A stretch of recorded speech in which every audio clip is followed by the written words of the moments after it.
لأزيدنكم ولئن كفرتم إن عذابي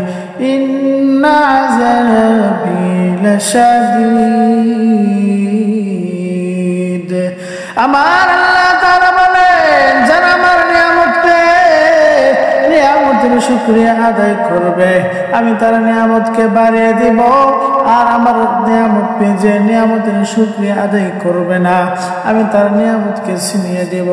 আল্লাহ তাআলা পরবর্তী বলেন ইন্না আযাবি লাশাদীদ তার জন্য আমি কঠিন আযাবের ব্যবস্থা করেছি এই জন্য আমরা যে হালতে থাকি না কেন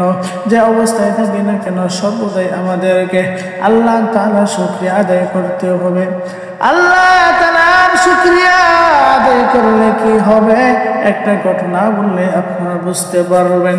একবার হযরত মূসা আলাইহিস সালাম রাস্তা দিয়ে হেঁটে যাচ্ছিলেন হঠাৎ করে এক ব্যক্তির সাথে সাক্ষাৎ হয়ে গেল সেই ব্যক্তি হযরত মূসা আলাইহিস সালামকে বলতেছে ও আল্লাহর নবী মূসা আপনি তো তুর পাহাড়ে যান সেখানে গিয়ে আল্লাহ তাআলার সাথে কথা বলেন তো আল্লাহ তাআলাকে গিয়ে আপনি বলবেন তিনি যে আমাকে ধন সম্পদ দান করেছেন আমি সেগুলো মেনটেন করতে পারি না তিনি যেন আমার ধন সম্পদকে কমিয়ে দেন এই কথা শোনার পর আরেকটু রাস্তা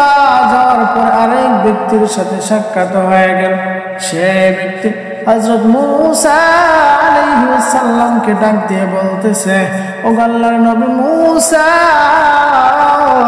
আপনি তো তুর পাহাড়ে যাও সেখানে গিয়ে আল্লাহ তাআলার সাথে কথা বলেন তো আল্লাহ তাআলাকে আপনি বলবেন তিনি যে আমাকে ধন সম্পদ দান করেছেন এগুলো যে আমি ভালোভাবে চলতে পারি না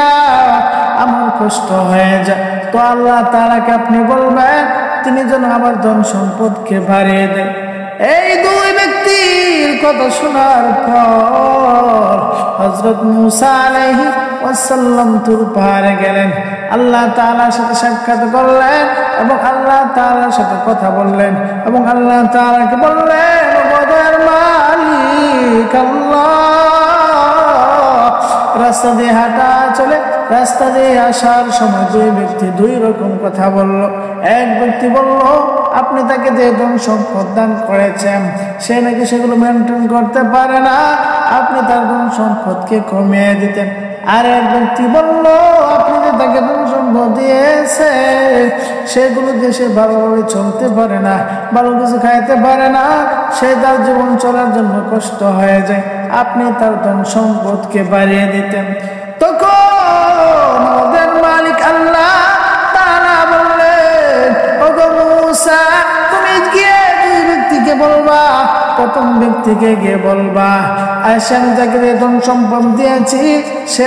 কারণে আল্লাহ তাআলার শুকরিয়া আদায় না করে তো আল্লাহ তাআলা শুকরিয়া আদায় না করলে কি হবে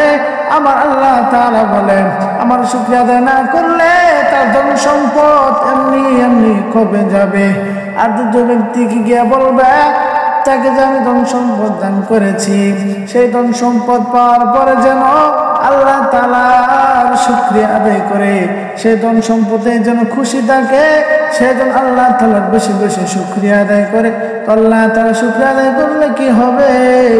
আল্লাহ তাআলা শুকরিয়া আদায় করার কারণে আমি তার ধন সম্পদকে বাড়িয়ে দিব সুবহানাল্লাহ।